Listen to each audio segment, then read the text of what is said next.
Are you thinking about hosting an exchange student and wondering whether or not your life is exciting enough?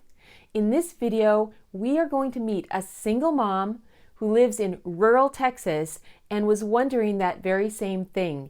She has an amazing story to tell. So if you're thinking about hosting an exchange student, or if you just love a good story, this video is for you.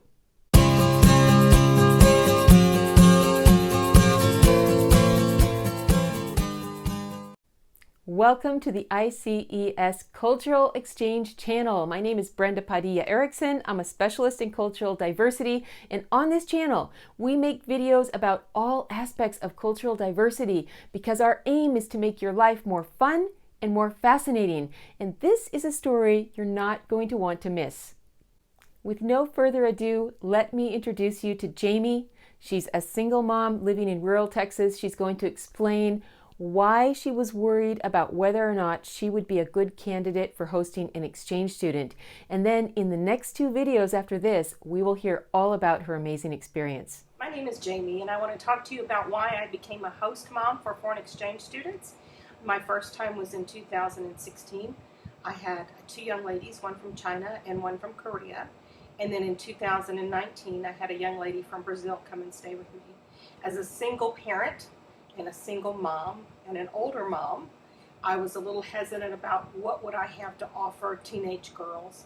I raised three girls of my own, been an empty nester for a while.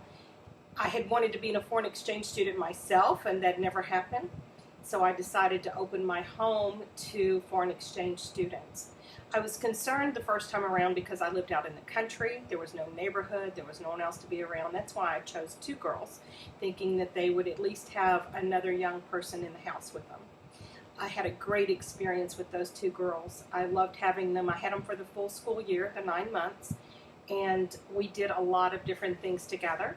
Took them to the Texas State Fair. We went to the zoo. We went kayaking.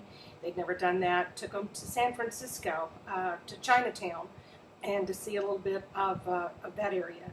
And it was a wonderful experience. So then when I got called again to see about taking in Anna from Brazil for the half school year from January through June, I was hesitant. I had moved to a smaller house, just 2 bedrooms. I did live in town now, but I still had some hesitations on if my house was big enough. And again, what did I have to offer to them? And so I said yes, which was one of the best yeses I've ever given in my entire life.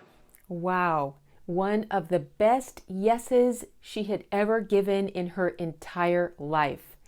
Jami's story is really heartwarming. I can't wait to share the rest of it with you in the next two videos. But I want you to know that she is like so many host families out there who underestimate all that they have to give and share just in their everyday, ordinary life right here in the United States. So if you're thinking about hosting an exchange student, or if you just want to hear Jami's story, we'll see you in the next video.